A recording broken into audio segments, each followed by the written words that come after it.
Yo, peace and blessings. Coming back with another spiritual message. We're going to jump straight into it. Sometimes your first choice isn't the best choice. Sometimes your first choice isn't the best choice. And of course, I wrote my notes down so I don't be missing no points and I don't be just babbling or just trying to remember whatever else I was thinking about when I was meditating. But when I was meditating, I heard that sometimes your first choice isn't your best choice. And that could be relationship wise, in life, school, friends, whatever. It could pertain to any area of your life. And first, we're gonna start it off with the first point. Sometimes we choose certain things or certain people in life as our first choice, and in the long run, it's not the best choice for us. Or sometimes our first choice, whether it's people or things, we have that as our first choice and our first option, but that option doesn't choose us.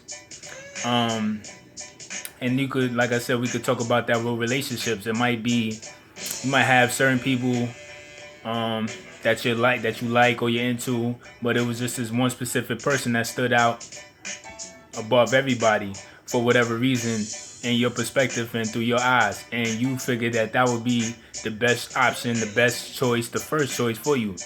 And then you find out in the long run that that wasn't the best option for you. For whatever reason you was thinking that person was the best option for you, the first choice, you'll find out in the long run that that person wasn't the best option for you as the first choice.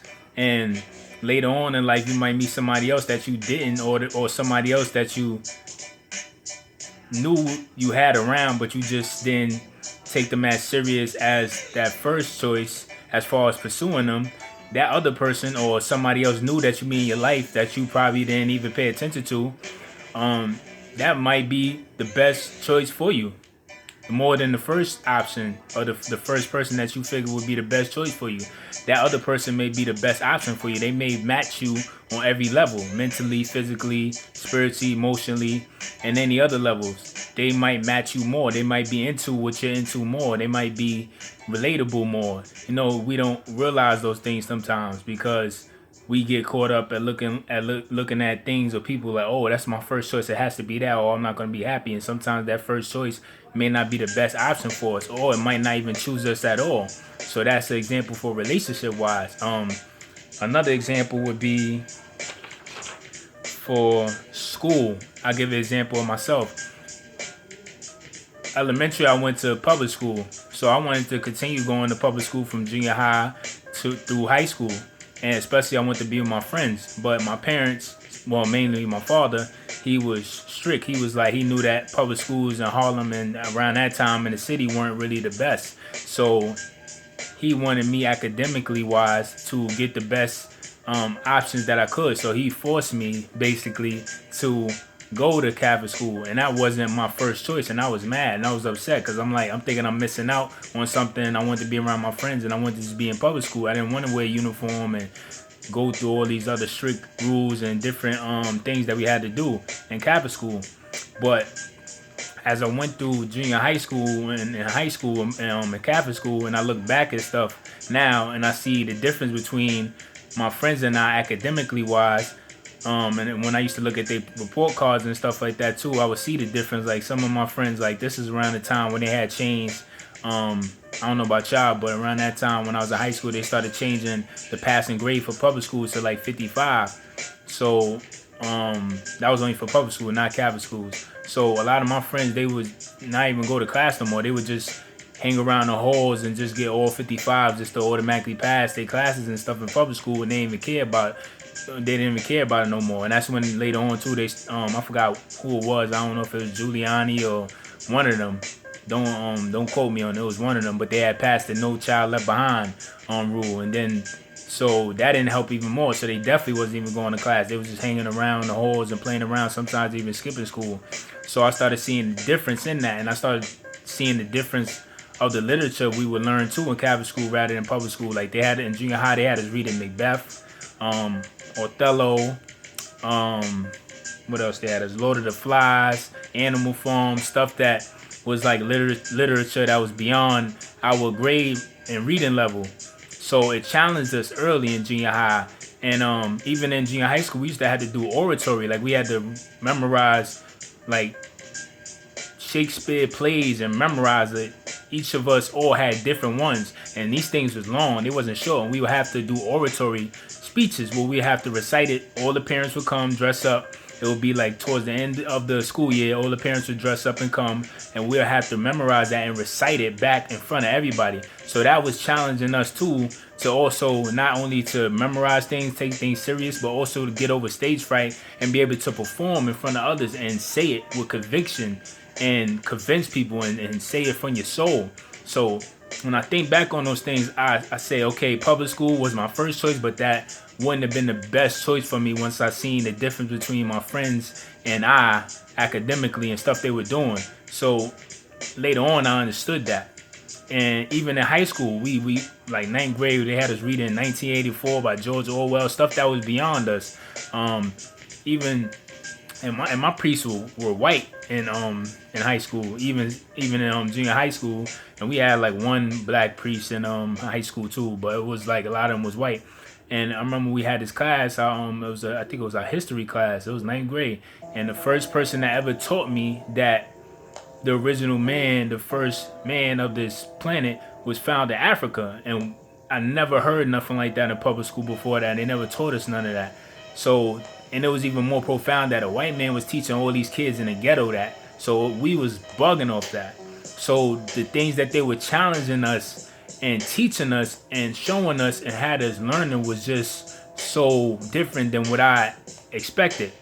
And along with the rules and the conduct and being men and different things, they had us just doing a whole lot of different things that that really affected us in such a great way and helped us carry ourselves as men in different ways.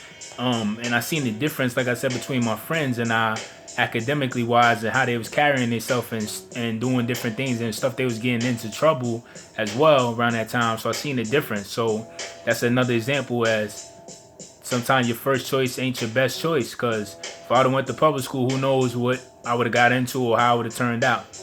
And the last example I want to give with that is sports. You know, a lot of people, a lot of athletes in sports, or even people that play sports out there, sometimes there's certain colleges that you have as your first choice that you want to get recruited towards. And for a lot of athletes that made it professionally, it doesn't matter if it's baseball, basketball, football, volleyball, whatever it is, they had certain schools that were like big schools that they wanted to get recruited by, they wanted to go and they wanted to get scholarships by. And sometimes those big schools didn't recruit them. And sometimes they were from the hometown of those schools and they didn't get recruited. They got recruited by schools outside of their hometown. And they took it personally. But it was a blessing in disguise for a lot of them, because if that didn't happen, they wouldn't have went as hard to prove themselves. Because when they didn't get recruited by those schools that they wanted their first choice, it gave them a chip on their shoulder and they went even harder. And they made it to the league and even did historical things at that other college that they went to that wasn't their first choice. But they made history in that college and it trailblazed their career and even going towards the league. Or even maybe they wanted to get drafted by a professional team that was their first choice and they didn't. And they took that personally. And that helped them get that chip have that chip on their shoulder and go extra hard, and they became legendary. So, and if they had went to that first choice of the school that they wanted, maybe it wouldn't have turned out the best for them, and maybe they wouldn't have had the best career to even make it professionally. Maybe it would have messed them up. Who knows? Because things in life happen beyond our understanding.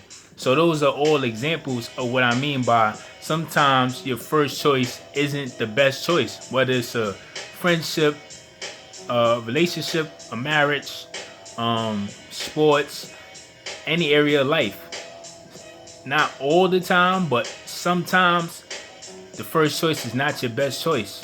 So I got that message when I was meditating, and I thought it was really a good message and something to think about, because that happens, and even it's happening to a lot of us now, even in our lives now. So I just wanted to leave y'all with that give y'all that perspective.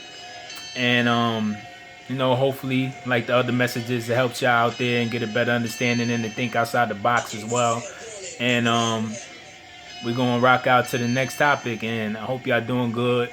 Stay calm, stay peaceful, stay safe, stay focused. Most importantly, and keep your eyes on the prize and keep your eyes on the goal, because it's a lot of things going on right now, but we still gotta keep our eyes on the target that we aiming for, because it's so much other things and so many things that's waiting for us on the other side, despite whatever is going on around us. Because the tornado could be happening around us, but we still got to try to remain calm, remain focused, remain poised, and still stay centered where we can still attract what we're working towards or what we want coming towards us.